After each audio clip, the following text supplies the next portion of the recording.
Welcome you all once again to our channel Eklavya Academy Kazganj, the platform realizing dreams।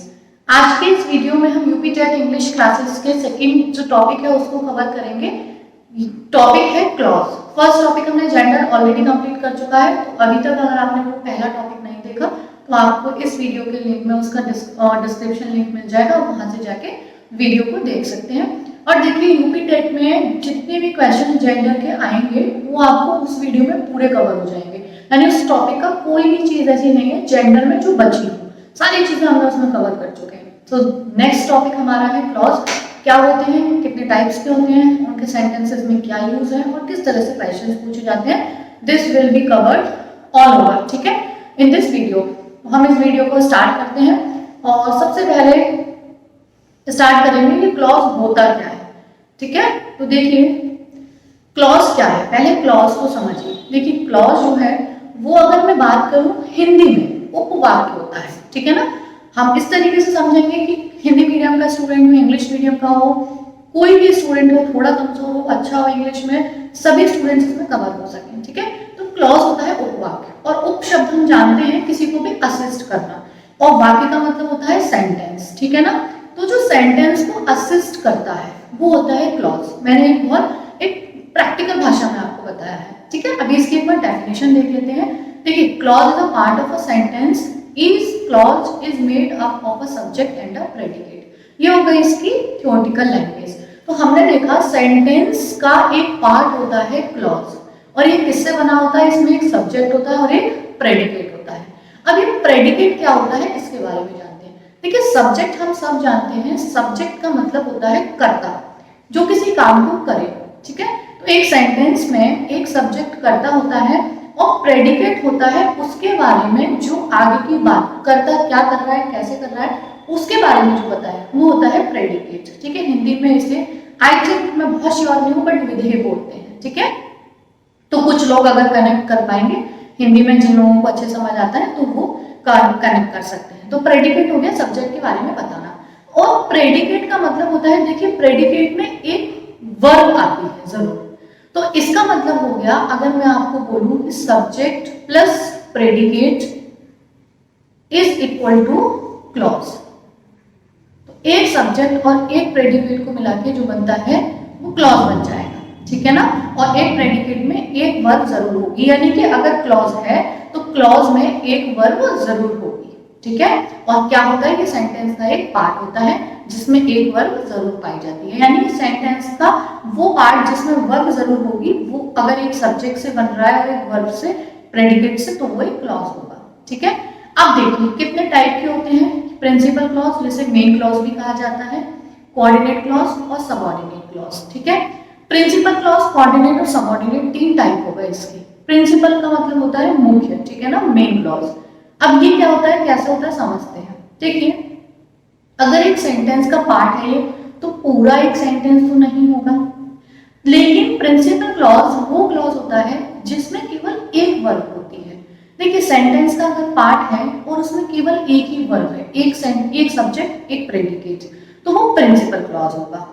अगर मान लीजिए एक sentence पूरा दिया है, उसमें दो पार्ट दे रखे हैं, यानी कि दो वर्ब दे रखी है ना, तो एक उसमें पार्ट दो, अब दो पार्ट होंगे, दो वर्ब हैं, हमने बोला एक वर्ब होती है तो वो क्लॉज कहलाता है, एक सब्जेक्ट और एक वर्ब मिला के। तो अगर दो वर्ब है तो वो दो क्लॉज हो जाएंगे। अब वो दो क्लॉज कौन कौन से होंगे, ये सेंटेंस पर डिपेंड करता है। ठीक है ना, अगर दो क्लॉज में से देखिए एक क्लॉज मेन क्लॉज है अगर, और एक कोऑर्डिनेट क्लॉज है, ठीक है, तो वो सेंटेंस कहलाता है कंपाउंड सेंटेंस। ये सेंटेंसेस के प्रकार होते हैं स्ट्रक्चरल, यानी कि स्ट्रक्चर के आधार पर सेंटेंस तीन प्रकार के होते हैं, सिंपल, कंपाउंड, कॉम्प्लेक्स। तो यदि केवल एक ही वर्ब आ रही है एक सेंटेंस में, केवल एक वर्ब, यानी एक वर्ब है तो उसमें एक क्लॉज होगा, और एक क्लॉज होगा तो वो कहलाएगा सिंपल सेंटेंस। अगर एक सेंटेंस के दो पार्ट है, उसमें दो वर्ब है, तो दो वर्ब है तो दो क्लॉज हो गए, क्योंकि एक क्लॉज में एक वर्ब जरूर होती है। दो क्लॉज में से एक क्लॉज अगर मेन क्लॉज है और एक कोऑर्डिनेट क्लॉज है, तो वो सेंटेंस कहलाता है कंपाउंड सेंटेंस। और सबऑर्डिनेट क्लॉज वो होता है अगर एक किसी सेंटेंस में एक मेन क्लॉज है और एक सबऑर्डिनेट क्लॉज है, तो उस टाइप का जो सेंटेंस होता है सबऑर्डिनेट, वो कहलाता है कॉम्प्लेक्स। तो देखिए यहाँ पे हम दो चीज साथ में सीख रहे हैं, क्लॉज के टाइप और सेंटेंस के टाइप। यानी क्लॉज होते हैं तीन प्रकार के, प्रिंसिपल, कोऑर्डिनेट, सबऑर्डिनेट। जिस सेंटेंस में अकेला एक क्लॉज हो वो सिंपल सेंटेंस, जिसमें एक मेन क्लॉज हो और एक कोऑर्डिनेट क्लॉज हो वो कंपाउंड सेंटेंस, जिसमें एक मेन क्लॉज और एक सबऑर्डिनेट क्लॉज हो वो कॉम्प्लेक्स सेंटेंस। ठीक है, अब हम ये कैसे पहचानेंगे कि वो प्रिंसिपल क्लॉज है, कोऑर्डिनेट क्लॉज है या सबऑर्डिनेट क्लॉज है? तो आइए इसको देखते हैं हम। ठीक है, कैसे पहचानेंगे? So will go on next slide. देखिए प्रिंसिपल क्लॉज क्या होता है ये समझते हैं। हमें तो समझ आ गया प्रिंसिपल क्लॉज अकेला है तो सिंपल सेंटेंस होगा, लेकिन होता क्या है? देखिए this is a simple sentence in itself. यानी कि अगर मैंने बोला the sun rises in the east, इसमें केवल एक वर्ब है राइजेस, तो एक ही क्लॉज हुआ। और जब इसमें एक ही वर्ब है तो ये एक क्लॉज हुआ और मेन हुआ, क्योंकि अगर अकेला क्लॉज है तो वो मेन क्लॉज कहलाता है। मेन क्लॉज वो क्लॉज होता है जिसको अपना अर्थ पूरा करने के लिए किसी दूसरे क्लॉज पे डिपेंडेंट होने की जरूरत नहीं होती है, यानी वो अपना अर्थ पूरा खुद कर सकता है। जैसे the sun rises in the east, ये एक क्लॉज है जो पूरा है, इसका पूरा अर्थ है, इसे अपना अर्थ पूरा करने के लिए किसी दूसरे सेंटेंस पे वो दूसरे क्लॉज पे डिपेंडेंट होने की जरूरत नहीं है।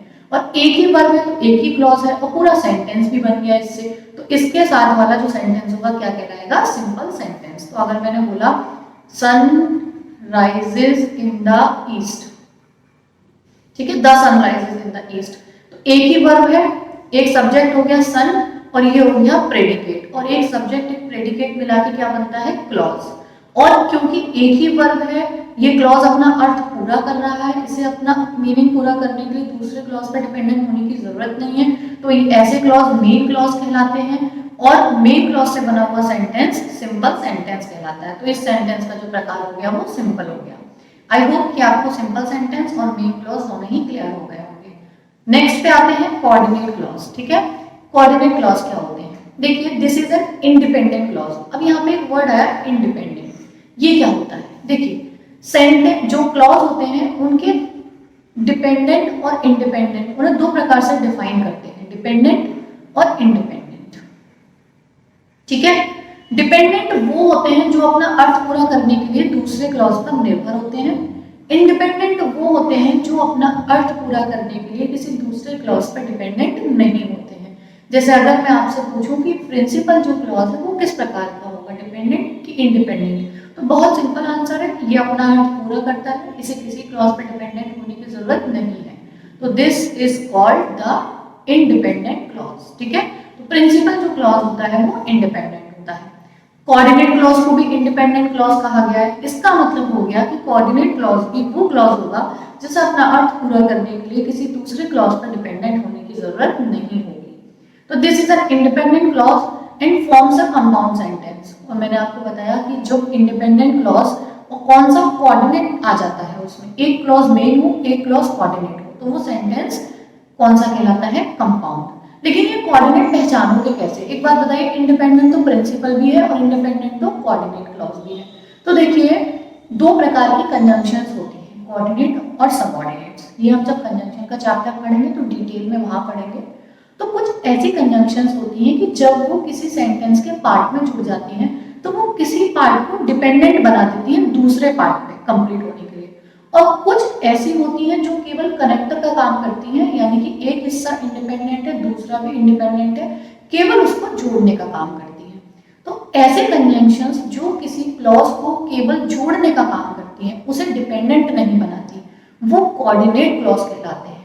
और ऐसे कंजंक्शंस जो किसी ऐसे भाग से जुड़ जाती हैं जो उस हिस्से को डिपेंडेंट बना देती हैं, वो सबऑर्डिनेट कंजंक्शंस कहलाती हैं। और उनसे जो हिस्सा जो पार्ट जुड़ता है वो सबऑर्डिनेट क्लॉज कहलाता है।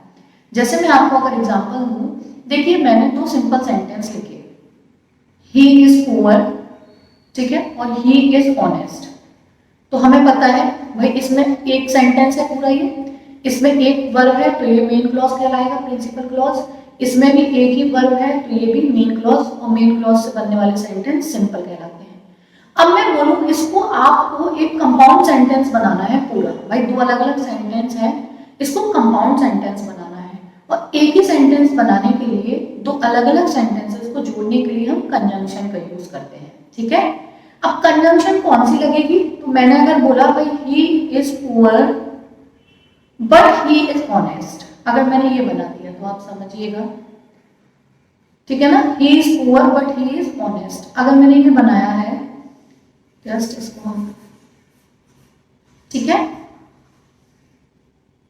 वेट, ओके, तो he is poor but he is honest. अब मैंने बनाया तो दो सिंपल सेंटेंस को जोड़ के मैंने एक सेंटेंस बना दिया। अब देखिए जरा, ही इज पुअर, क्या इसको अपना अर्थ पूरा, अब ये सेंटेंस के दो भाग हो गए, और सेंटेंस के भाग क्या कहलाते हैं, जिसमें एक वर्ब होती है, एक वर्ब इसमें है, एक वर्ब इसमें है, तो ये दोनों क्या हो गए, सेंटेंस के भाग हो गए, ये क्लॉज हो गए। यहां से यहां तक पूरा सेंटेंस हो गया, ही से ऑनेस्ट तक, और इसके दो भाग हो गए क्योंकि दोनों भागों में एक एक वर्ब है, ठीक है। अब ये कंपाउंड कहलाएगा या कौन सा कॉम्प्लेक्स कहलाएगा, ये कैसे डिसाइड होगा, क्योंकि दो सिंपल सेंटेंस को केवल जोड़ा गया है।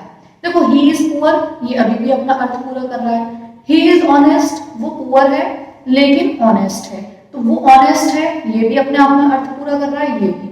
और जब दो इंडिपेंडेंट क्लॉज जुड़ते हैं केवल एक कनेक्टर से, तो वो कहलाता है कंपाउंड सेंटेंस। और कंपाउंड सेंटेंस कौन सा क्लॉज बनाता है, यानी कि बट हो गया, ये कोऑर्डिनेट कंजंक्शन कहलाता है। और जब कोऑर्डिनेट कंजंक्शन किसी भाग को जोड़ते हैं तो वो हमेशा कोऑर्डिनेट क्लॉज कहलाता है। तो ये वाला क्लॉज हो गया coordinate clause, but he is honest. तो आई होप कि आपको समझ आया होगा कि कोऑर्डिनेट क्लॉज किसे कहते हैं। ऐसे क्लॉज जो कोऑर्डिनेट कंजंक्शन से जुड़े होते हैं, यानी वो अपना अर्थ पूरा करते हैं, केवल जोड़ने के लिए कंजंक्शन यूज होती है, उसे कहते हैं कोऑर्डिनेट क्लॉज। और ऐसे सेंटेंस को कहते हैं कंपाउंड सेंटेंस, ठीक है। चलिए नेक्स्ट में अब हम देखते हैं, नेक्स्ट हमारे पास आता है सबऑर्डिनेट क्लॉज। भाई ये कौन से क्लॉज होते हैं, देखिए सबऑर्डिनेट क्लॉज वो क्लॉज होते हैं जो अपना अर्थ पूरा करने के लिए, वेट, ओके, सबऑर्डिनेट क्लॉज वो क्लॉज होते हैं जो डिपेंडेंट होते हैं, जो अपना अर्थ पूरा नहीं कर पाते हैं, इनको अपना अर्थ पूरा करने के लिए किसी दूसरे क्लॉज पर डिपेंडेंट होने की जरूरत पड़ती है। और वो कंजंक्शन जो इन पार्ट को बनाती है वो सबऑर्डिनेट कंजंक्शन कहलाती है। और सबऑर्डिनेट कंजंक्शन से जो भाग जुड़ता है वो सबऑर्डिनेट क्लॉज कहलाता है। और इससे बनने वाला जो सेंटेंस होता है वो कॉम्प्लेक्स सेंटेंस कहलाता है। तो आई होप कि आपको तीनों चीजें समझ में आ गई होंगी, सबऑर्डिनेट कंजंक्शंस, सबऑर्डिनेट क्लॉज और उससे बनने वाला सेंटेंस, सब वो कॉम्प्लेक्स सेंटेंस, ठीक है। तो देखिए इसमें भी क्या होगा, अब जब सेंटेंस का भाग है तो इसमें भी देखिए क्या होगा, एक होगा मेन क्लॉज इस प्रकार के सेंटेंस में, क्योंकि जिस क्लॉज पर डिपेंडेंट होंगी सबऑर्डिनेट क्लॉज, जिस क्लॉज पर डिपेंडेंट होगा वो मेन क्लॉज होगा, और उसमें एक होगा सबऑर्डिनेट क्लॉज, ठीक है ना, सबऑर्डिनेट क्लॉज। और दोनों मिलकर कौन सा सेंटेंस बनाएंगे, यहां से यहां तक, वो बनाएंगे कॉम्प्लेक्स। तो कौन सा सेंटेंस होगा, देखिए यहां पे समझिए, अगर मैंने बोला if he is fine, he will come to party, एक सिंपल सी बात है। देखिए यदि वह सही होता है, आपको देखिए यदि वह सही होता है, क्या आपको लग रहा है ये सेंटेंस, ये क्लॉज पूरा है? भाई क्वेश्चन मार्क आ गया ना, यदि वो सही होता है तो क्या, आगे कुछ ना कुछ हमें अभी जरूरत है ना इसको कंप्लीट करने के लिए। तो अब इफ जो कंजंक्शन हो गई वो कौन सी कंजंक्शन हो गई, इसने इस पार्ट को क्या कर दिया, जोड़ने का काम किया, मतलब इससे जुड़ गई लेकिन इसको डिपेंडेंट बना दिया। तो ऐसी कंजंक्शन डिपेंडेंट बना देती है, वो कहलाती है सबऑर्डिनेट कंजंक्शन, और उनसे जो भाग जुड़ा होता है वो कहलाता है सबऑर्डिनेट क्लॉज। देखो क्लॉज है क्योंकि एक वर्ब है इसमें और एक सब्जेक्ट है, एक सब्जेक्ट एक वर्ब है, तो ये क्लॉज हो गया। क्लॉज कैसे हो गया, सबऑर्डिनेट। और he will come to party, वह पार्टी में आएगा। क्या आपको यहाँ कुछ अधूरा लग रहा है, ये कंप्लीट है ना अपने आप में, इसको पूरा करने के लिए अपने आप को किसी की जरूरत नहीं है, तो ये हो गया मेन क्लॉज। तो एक मेन क्लॉज और एक सबऑर्डिनेट क्लॉज मिलके क्या बनाए हैं, कॉम्प्लेक्स सेंटेंस। तो यहाँ पे हमारी दो चीजें कवर हुई, तीन प्रकार के क्लॉज कौन से हैं और वो तीन स्ट्रक्चरल सेंटेंस कौन से हैं, कॉम्प्लेक्स, कंपाउंड और सिंपल, ठीक है। यानी मेन क्लॉज अकेले मेन क्लॉज से सिंपल बनता है, एक मेन क्लॉज और एक कोऑर्डिनेट क्लॉज से कंपाउंड बनता है, और एक मेन क्लॉज और एक सबऑर्डिनेट क्लॉज से कॉम्प्लेक्स सेंटेंस बनता है, ठीक है। आई होप कि आपको बहुत अच्छे से चीजें क्लियर अब तक हो चुकी होंगी। Okay, so we will go for the next और नेक्स्ट है आपके पास सबऑर्डिनेट क्लॉज भी 3 तरह के होते हैं। अब देखिए भाई सबऑर्डिनेट क्लॉज के भी 3 टाइप्स हैं। अब सबऑर्डिनेट क्लॉज के जो टाइप्स हैं वो देखते हैं यहाँ। चलिए देखिए सबऑर्डिनेट क्लॉज के जो टाइप है वो 3 है, नाउन क्लॉज, एडजेक्टिव और एडवर्ब। तो जैसे नाम से ही अगर आपको समझ में आ रहा होगा भाई नाउन क्लॉज कौन से होंगे, नाउन क्या काम करता है, नाउन सब्जेक्ट और ऑब्जेक्ट का काम करता है ना ज्यादातर, तो सब्जेक्ट ऑब्जेक्ट का काम ये वाले क्लॉज भी करेंगे। एडजेक्टिव का काम क्या होता है, the words which qualify the noun and pronoun, ठीक है ना, ऐसे शब्द जो नाउन और प्रोनाउन की विशेषता बताते हैं वो एडजेक्टिव कहलाते हैं। तो ये क्या हो गया एडजेक्टिव क्लॉज, ठीक है। और एडवर्ब क्या होते हैं, जो वर्ब की विशेषता बताते हैं या पूरे सेंटेंस की। तो ये क्लॉज भी वही काम करेगा, या तो वर्ब की क्वालिफाई करेगा या पूरे सेंटेंस को, तो वो हो जाएगा एडवर्ब क्लॉज। तो यही तीनों जो नाउन, एडजेक्टिव और एडवर्ब हैं जो क्लॉज, वो वही काम करेंगे। और ये तो हमें पता है सबऑर्डिनेट है तो डिपेंडेंट तो बना ही देंगे किसी भी क्लॉज को, लेकिन ये भी अलग अलग प्रकार के होंगे तीनों। तो नाउन क्लॉज होगा, ठीक है ना। और एक देखिए नाउन क्लॉज की मैं एक हिंट बताती हूँ आपको, पहचान। नाउन क्लॉज में ज्यादातर की का अर्थ जरूर निकलता है कंजंक्शन के बीच में, चाहे वो दैट से जुड़ा हो चाहे वो इफ से जुड़ा हो, ठीक है। और एडजेक्टिव और एडवर्ब तो विशेषता बताते हैं वर्ब की, और वो नाउन प्रोनाउन की तो पहचान में आ जाते हैं। नाउन क्लॉज सब्जेक्ट ऑब्जेक्ट की तरह काम करता है और ज्यादातर इसका जो कंजंक्शन का रिलेशन जब होता है, रिलेट करता है, तो की का अर्थ निकलता है। दिस इज एक ये हिंट है बस, ठीक है ना। तो देखिए आगे किस तरीके से है और हम कैसे पहचान सकते हैं, वो भी हम एग्जांपल्स के थ्रू देखेंगे। देखिए एग्जांपल्स ऑफ नाउन क्लॉज, देखिए आई नो मैं जानता हूं कि, अब आप क्या जानते हो कि वह झूठ बोल रहा है, तो कि ने डिपेंडेंट बनाया है तो सबऑर्डिनेट, बट सबऑर्डिनेट में क्या है, मैं जानता हूं, क्या जानता हूं कि वह झूठ बोल रहा है। तो देखिए यहाँ पे की का अर्थ निकला, मैंने आपको एक हिंट बताई थी दैट से जुड़े, इफ से जुड़े, है ना, तो वह झूठ बोल रहा है, तो ये हो गया नाउन क्लॉज। सेकंड एग्जांपल देखिए, the teacher taught that the sun rises in the east, भाई टीचर ने पढ़ाया कि सूरज पूर्व से निकलता है, ठीक है ना। तो यहाँ भी की का अर्थ निकला, नाउन क्लॉज हो गया। अगला देखिए, he asked where they would go, देखिए यहाँ पे जो वेयर है, मैं आपको एक चीज और हिंट देती हूँ, जब हम डायरेक्ट इनडायरेक्ट पढ़ते हैं तो डायरेक्ट से इनडायरेक्ट बनाते समय हम कुछ रूल्स पढ़ते हैं। जब हेल्पिंग वर्ब से स्टार्ट होता है कोई भी जो रिपोर्टेड स्पीच होती है वो हेल्पिंग वर्ब से स्टार्ट होती है, तो उसमें इफ का और वेदर का यूज किया जाता है। अगर आपने डायरेक्ट इनडायरेक्ट पढ़े हुए नहीं पढ़े तो हम अभी पढ़ेंगे तब डिस्कस करेंगे, ठीक है। तो वहां पे कंजंक्शन इफ और वेदर आती है, और वहां पे इफ का मतलब यदि नहीं होता है, वहां इफ का मतलब हमेशा की निकलता है। इफ का मतलब यदि निकल रहा है, ठीक है, तो वो एक कौन सा वो अलग क्लॉज हो जाएगा, लेकिन इफ का मतलब यदि की निकल रहा है तो हमेशा वो नाउन क्लॉज होगा। पहले हम इसके बारे में डिस्कस करेंगे, ठीक है। तो देखिए डायरेक्ट से इनडायरेक्ट बनाते समय जितने भी सेंटेंस होते हैं इफ वाले, वेदर वाले, या कुछ क्वेश्चन वर्ड से स्टार्ट होने वाले रिपोर्टेड स्पीच, जो हम उन्हीं को कंजंक्शन बना देते हैं, वेयर, व्हाट, जितने भी होते हैं, तो ये सारे हमेशा नाउन क्लॉज होते हैं, ये आप ध्यान रखिएगा, ठीक है। तो देखिए ही आस्क्ड, ये एक तरीके से वेयर दे वुड गो, ये डायरेक्ट से इनडायरेक्ट बनाने वाला सेंटेंस है। ही आस्क्ड, उसने मुझसे पूछा कि कहां, कि वे कहां जाएंगे, कि वे कहां जाएंगे, ठीक है ना।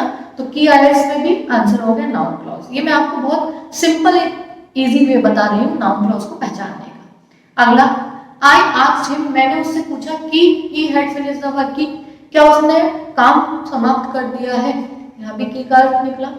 It is very difficult to know the thief, यहाँ पे देखिए रह गया it is very difficult to know, यहाँ पे हु आ जाएगा, ये गलती से मिसप्रिंट हुआ है, ठीक है। इट इज वेरी डिफिकल्ट, ये जानना बड़ा डिफिकल्ट है कि चोर कौन है, यहाँ भी कौन के साथ की का अर्थ हुआ है कि चोर कौन है, ठीक है ना। तो ये सब जितने भी हैं ये सारे नाउन क्लॉज हो गए। सबऑर्डिनेट का कौन सा टाइप हो गया, नाउन क्लॉज, ठीक है। So the next we will go example of adjective clause. देखिए इनको पहचानना बहुत इजी है। दिस इज एडजेक्टिव का मतलब क्या होता है, जो नाउन और प्रोनाउन की विशेषता बताए, हमने ये तो पढ़ा है, नाउन प्रोनाउन को जो क्वालिफाई करें उनकी विशेषता बताएं, कॉल्ड एडजेक्टिव। और एडजेक्टिव क्लॉज भी वही होगा। देखिए this is the boy whose, whose किसके लिए आया, इस लड़के के लिए आया, और लड़का क्या है, नाउन। तो इस वाले क्लॉज ने किसके बारे में बताया, लड़के के बारे में। कि दिस इज द बॉय, वह लड़का है जिसका नाम रवि है। तो जिसका नाम रवि है, इसने किसके बारे में बताया? इस लड़के के बारे में। तो लड़की के बारे में, नाउन के बारे में इस क्लॉज ने आगे बताया है, तो ये क्लॉज कैसा हो गया? Adjective clause. अगला, the man who speaks the truth is this. देखिए, वह व्यक्ति जो सच बोलता है। तो कौन सच बोलता है? वह व्यक्ति। मैन भी एक नाउन है, हु ने किसको जोड़ा? मैन को, that is also called adjective clause. अगला देखिए, this is the car that. That किसके लिए आया है? कार के लिए। कार एक नाउन है, ठीक है। That flies in the air. तो फ्लाइज इन द एयर किसके लिए बताया? कार के लिए। तो ये वाला जो क्लॉज है वो कार के लिए है। और कार क्या है? एक नाउन। तो नाउन की विशेषता एडजेक्टिव। अगला देखिए, the hospital where I was born is this. Where किसके लिए आया है? हॉस्पिटल जहां मैं पैदा हुआ। हॉस्पिटल एक नाउन है और नाउन को कनेक्ट कर रहा है वेयर। आगे का जो जितना भी क्लॉज है वो हॉस्पिटल के बारे में बता रहा है, तो ये भी एक एडजेक्टिव क्लॉज हो गया। The time when I get up is this. तो टाइम क्या है? समय भी एक नाउन है। वह टाइम जब मैं जगता हूँ इज दिस, ये है। आगे का भी जो क्लॉज है वो किसके बारे में बता रहा है? टाइम के बारे में। और टाइम एक नाउन है और नाउन को जोड़ने वाले क्या होते हैं? Adjective clause. आई होप कि आपको इतने एग्जांपल से एडजेक्टिव और नाउन क्लॉज क्लियर हो गए होंगे, ठीक है। चलिए अब हम लास्ट सीखते हैं adverb clause. Examples of adverb clause. देखिए, एडवर्ब क्लॉज के एग्जांपल क्या है? हमें पता है, जो पूरे सेंटेंस को और वर्ब को क्वालिफाई करें। इफ यू स्टडी, यदि तुम पढ़ते हो। तो यदि किसके लिए आया? तुम्हारे लिए कि तुम्हारे पढ़ने के लिए? पढ़ने के लिए। पढ़ना एक वर्ब है, तो इस इफ ने किसको किया? पढ़ने को, वर्ब को क्वालिफाई किया।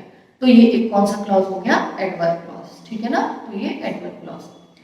He worked hard because he wants to pass. वो कठिन परिश्रम करता है क्योंकि वह पास होना चाहता है। तो क्योंकि किसके लिए आया? उसके पास होने के लिए। और पास होना एक वर्ब है और वर्ब की विशेषता एडवर्ब बताता है। नेक्स्ट देखिए, don't move from here until I से। यहां से मत हिलना जब तक मैं ना कह दूं। तो अंटिल आई से, जब तक मैं ना कह दूं। जब तक आया मेरे ना कहने के लिए। मेरा ना कहना एक वर्ब है, वर्ब को क्वालिफाई करता है adverb. Next is walk carefully. धीमे चलिए, लेस्ट यू शुड फॉल। कहीं ऐसा ना हो कि तुम गिर जाओ। लेस्ट का मतलब होता है कहीं ऐसा ना हो। तो कहीं ऐसा ना हो किसके लिए आया? तुम गिर ना जाओ, इसके लिए। पूरे एक सेंटेंस के लिए तुम गिर ना जाओ आया स्पेशली वर्ब, वर्ब को क्वालिफाई एडवर्ब। तो ये हो गया एडवर्ब के लिए। और लास्ट एग्जांपल है, the children go to school so that they may study. The children go to school. बच्चे स्कूल जाते हैं ताकि वो पढ़ सके। तो बच्चे स्कूल जाते हैं, यहाँ पे भी आप देखिए जो क्लॉज आया, ठीक है। तो the children go to school ताकि वो पढ़ सके। ताकि किसके लिए आया? उनके पढ़ने के लिए। और वर्ब को क्वालिफाई जो करता है वो एडवर्ब होता है, ठीक है। तो आई होप आपको अब तक समझ में आ गया होगा noun clause, adjective clause, adverb. और ये किसके टाइप थे? सबऑर्डिनेट क्लॉज के, ठीक है। और सबऑर्डिनेट क्लॉज कौन सा सेंटेंस बनाता है? कॉम्प्लेक्स। यानी कि हमने जितने भी सेंटेंस अभी तक की पढ़े नाउन में, एडवर्ब और एडजेक्टिव क्लॉज में, सभी कॉम्प्लेक्स सेंटेंसेस थे, ठीक है। आई होप कि अब आपको जो जितने भी क्लॉज की डेफिनेशन, यानी क्लॉज क्या होते हैं, क्लॉज के टाइप्स क्या हैं, क्लॉज का यूज क्या है, कौन सा क्लॉज कौन सा सेंटेंस बनाता है सिंपल, कंपाउंड, कॉम्प्लेक्स में, और सबऑर्डिनेट क्लॉज के टाइप क्या है, ये सारा हम इस वीडियो में कवर ऑलरेडी कर चुके हैं, ठीक है। सो द नेक्स्ट इज, अब हम अगले पे पहुंचेंगे। और नेक्स्ट अब हम देखिए एक पूरी एक्सरसाइज लगाएंगे। किसके लिए? आपको इसमें सिंपल, कंपाउंड और कॉम्प्लेक्स सेंटेंस बताने हैं। देखिए, जब हमें पता होगा सिंपल सेंटेंस है तो हम ये भी बता पाएंगे मेन क्लॉज है, कंपाउंड सेंटेंस है तो हमें पता होगा वो कोऑर्डिनेट क्लॉज है, और कॉम्प्लेक्स है तो हमें पता होगा वो सबऑर्डिनेट क्लॉज है। तो इस एक्सरसाइज को लगाने से हमारी दोनों चीजें कवर हो जाएंगी, सिंपल, कंपाउंड, कॉम्प्लेक्स, और कोऑर्डिनेट, सबऑर्डिनेट और मेन क्लॉज, ठीक है। पहला सेंटेंस पढ़ते हैं। राम इज प्लेइंग, राम खेल रहा है, and his brother is dancing, और उसका भाई डांस कर रहा है। तो देखिए, राम खेल रहा है, ये एक मेन क्लॉज है, एक वर्ब हो गई, राम हो गया, उसका भाई भी एक सब्जेक्ट हो गया, और खेल रहा है ये भी एक क्लॉज हो गया। और दोनों ही डिपेंडेंट, इंडिपेंडेंट क्लॉज है, ना इसको अपना अर्थ पूरा करने की जरूरत है ना इसको, और वो किससे जुड़ रहे हैं? केवल मात्र एंड से जुड़ रहे हैं, दोनों डिपेंडेंट नहीं हुए।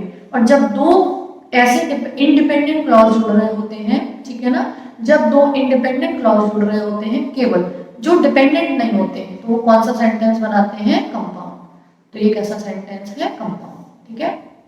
अगला, I asked him when we would reach Ranchi. मैंने उससे पूछा कि वह कब रांची पहुंचेगा। की, और की वाले कौन से होते हैं, नाउन क्लॉज, और नाउन क्लॉज किसका टाइप होता है, सबऑर्डिनेट का। तो अगर हम बात करेंगे सबऑर्डिनेट, ये जो सेंटेंस है वो, ये जो क्लॉज है सबऑर्डिनेट क्लॉज है। सबऑर्डिनेट क्लॉज कौन सा सेंटेंस बनाता है, कॉम्प्लेक्स, और सबऑर्डिनेट का भी अगर टाइप पूछेंगे तो ये नाउन क्लॉज हो गया। ठीक है, तो तीनों चीजें इसमें हमें पता चल गई। नेक्स्ट क्लॉज पे हम नेक्स्ट सेंटेंस पे आते हैं। When he goes to Delhi, he meets his friend. जब वह दिल्ली जाएगा, he meet his friend. He meets his friend. जब वह दिल्ली जाएगा, क्या क्वेश्चन मार्क है ना, तो क्या हो गया, ये एक सबऑर्डिनेट क्लॉज हो गया, और सबऑर्डिनेट जो क्लॉज होता है वो एक कॉम्प्लेक्स सेंटेंस बनाता है। ठीक है, चलिए अगला देखिए। Being tired, he went to bed early. देखिए ज्यादातर लोग इसको मेन वर्ब समझ लेते हैं, ध्यान रखिएगा यहाँ पे ये पार्टिसिपल है, थका होने की वजह से वह बेड पे यानी जल्दी चला गया, थका होने की वजह से वह जल्दी सो गया। तो यहाँ पे ये एक कंडीशन है थका होने की वजह से, ये एक पूरी, देखिए ये जो बीइंग है यहाँ पार्टिसिपल है, ये भी पार्टिसिपल है, पार्टिसिपल मेन वर्ब नहीं है, इसका मतलब यहाँ पे केवल एक मेन वर्ब है वेंट, और जब एक मेन वर्ब होती है तो क्या होता है, वो simple sentence.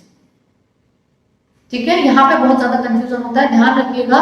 Being tired, being raining, it being rain, जो पार्टिसिपल से स्टार्ट होने वाले सेंटेंस ये पूरी मेन वर्ब नहीं होती, तो ये हमेशा सिंपल सेंटेंस कहलाते हैं। ठीक है, चलिए अगला। When I start to study, जब मैंने पढ़ना स्टार्ट किया, आई फील अस्लीप, मैं सो गया, मेरे को नींद सी आने लगी। ठीक है, जब मैंने पढ़ना स्टार्ट किया, क्वेश्चन मार्क है, यानी कि सबऑर्डिनेट क्लॉज है, भाई आगे कुछ ना कुछ तो होगा ना, डिपेंडेंट है ये, और सबऑर्डिनेट क्लॉज बनाता है कॉम्प्लेक्स सेंटेंस। तो आपको समझ में आ गए सारे क्लॉज कौन से हैं, क्लॉज के भी, सबऑर्डिनेट के भी कौन से टाइप हैं, और वो क्लॉज कौन से सेंटेंस बनाते हैं। तो देखिए इस वीडियो से बाहर यूपी टेट में कुछ भी नहीं आने वाला क्लॉज और सिंपल, कंपाउंड और कॉम्प्लेक्स सेंटेंसेस से। अगर आपने ये बेसिक, ये वाला वीडियो पूरा बेसिक का देख लिया है, सारे क्वेश्चंस इसी से सॉल्व होंगे। मैं ये नहीं कह रही कि उदाहरण एग्जांपल्स भी सेम आ जाएंगे, लेकिन अगर आपका कॉन्सेप्ट क्लियर है तो एग्जांपल कोई सा भी आ जाए, लेवल लगभग यही होगा, इससे बहुत ज्यादा हायर लेवल के क्वेश्चंस नहीं आएंगे। सो आई होप कि आपको ये सब समझ में आ गया होगा। आप चैनल से जुड़े रहने के लिए इसे अभी तक सब्सक्राइब नहीं किया तो सब्सक्राइब कर लीजिए, वीडियो को लाइक करिए और आगे शेयर करिए। Thanks for watching this video. Next video में जल्दी मिलते हैं नेक्स्ट टॉपिक के साथ, तब तक आप पढ़ाई करते रहिए। और अगर आपको कोई डाउट है इससे रिलेटेड तो आप मुझे कमेंट बॉक्स में लिखिए, मैं आपसे जितने भी आपके डाउट होंगे उन्हें सॉर्ट आउट करने की अपना बेस्ट दूंगी कि आपके जितने भी डाउट्स हैं उनको क्लियर कर सकें। ठीक है, आई होप। और बहुत जल्दी हम टेलीग्राम चैनल पे भी जुड़ेंगे, वहाँ पे इंग्लिश यूपी टेट के प्रैक्टिस सेट्स वहाँ पे हम कंटिन्यू लगाएंगे। ठीक है, तो मैं आपको अपडेट कर दूंगी जब भी ये काम स्टार्ट हो जाएगा। तब तक आप यूट्यूब से जुड़े रहिए। Thanks for watching this video, मिलते हैं नेक्स्ट वीडियो।